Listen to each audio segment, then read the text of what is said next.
What is up, YouTube?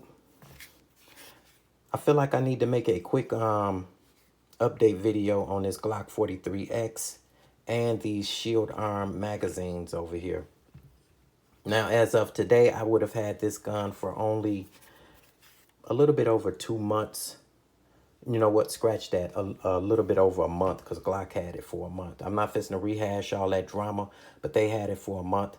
And then in that little bit of that short amount of time, right now I have 701 rounds through this gun without any issues. I'm not talking about, I mean, me personally putting through the gun. I'm not talking about the 30 times 2 that Glock said they ran through the gun when they had it, but because I got no proof of that. I'm just talking about what I put through it. So let me show you the gun is empty. I do like the gray followers on the shield arm magazines opposed to the black ones on the black followers on the Palmetto State Armory. You got that little lip right here and these bumps in the back to make sure the magazine is not wobbling around, causing malfunctions when you're shooting. Now, I guess that was an issue before. That's something that they cleaned up. Now, the reason I have these loaded up is to show you with the shield arm magazines loaded to capacity, 15 rounds, you get no rattle. You get no rattle in none of the magazines.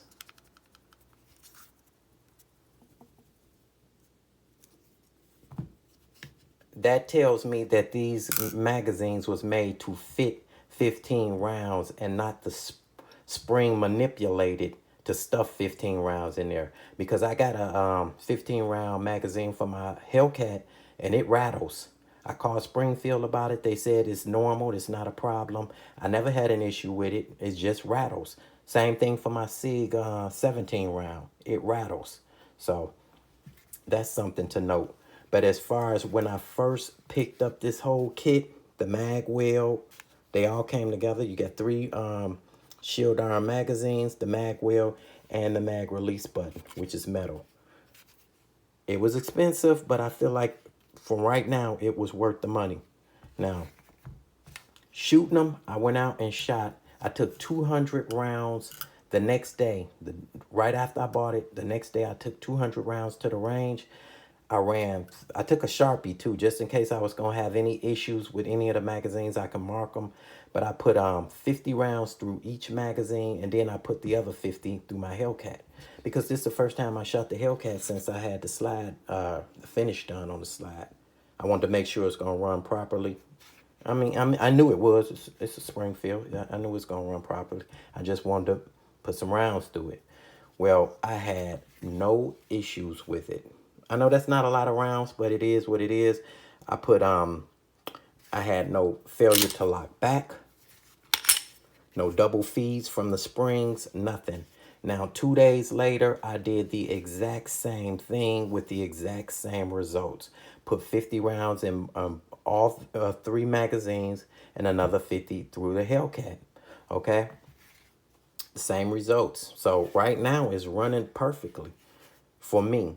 Now, as far as this mag wheel, I didn't buy this. I didn't want a mag wheel, you know, to speed load. I know that's what they for. I wanted a small, light mag wheel. I even went to the Glock store, and theirs was a little bit big for, you know, theirs was a little bit big for competition. This is going to be one of my carry options. I wanted it nice and small, you know. The main reason I got it is to keep my finger from getting pinched, which it does. That was the main, to me, the mag wheel was more important than the 15 round magazines. Because if I ain't like shooting it, then the 15 round magazines, it wasn't gonna make no difference, you know. Now I can shoot it, take my natural position without worrying about my finger getting pinched, you know. So to me, it was money well worth it, you know. Well spent. I know it was expensive, but it was.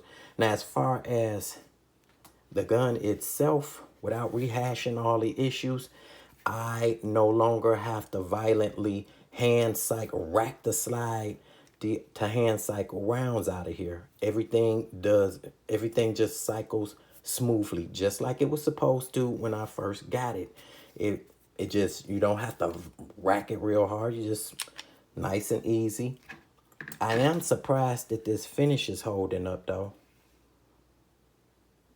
This one is a little bit darker than the ones at the gun stores, but this is not the NDLC finish that I wanted. It's like a matte black. I called Glock. They said it is not matte black. They told me something different, but they swear it's not matte black, and they swear it's also more durable than the NDLC finish. Now this gun rides in my Vetters holster with no liner in the inside, and it's still not marked up. I mean, I carry this thing, so far I've been carrying it every day. The only time I don't carry it is when I go to the gun range. I will put on my SIG or switch over to my Hellcat, and then I'll put this in the gun bag, and then I'll carry 2 guns up there. You know what? Actually, when I first went and shot these magazines, even though I say I put 50 rounds through it on the first day, each mag, I actually had a whole bunch of loose rounds in my gun bag that I shot through. I just forgot to count them, so I just rounded off at 50. But yeah, this thing, I am shocked that the slide is not wearing like I thought it would. But it's cool. It's cool. Right now, this has become my second favorite gun overall. Not just to shoot, but overall. I always liked the way it felt. Is that Glock hump is not as pronounced as it is on the Glock 26 or 27. And with the mag wheel, I don't have to worry about getting bit. I can just shoot. Now, I noticed something when shooting this. Let me show you. This has more of a curved trigger. My Hellcat has, I shot them back to back. I shot 150 through here, and then I put the last 50 through my Hellcat. This has mostly a flat trigger, as you can see. Well, when I shoot the Hellcat, I ride it low. I ride the trigger low. That's where the comfort was, the discomfort was coming from. I ride it low. I don't know why I do that, but with the Glock, by me shooting this first, by having a curved trigger, I always ride it up high. So when after I shot this one, and I shot the Hellcat, instead of going low, I went up high. No discomfort at all. That's all I had to do. No discomfort at all. So I have to remember to ride this high, period. And I shot this one last. Now I will admit, I did like the trigger on this Hellcat better than I do on the Glock. Even though I shot the Glock better.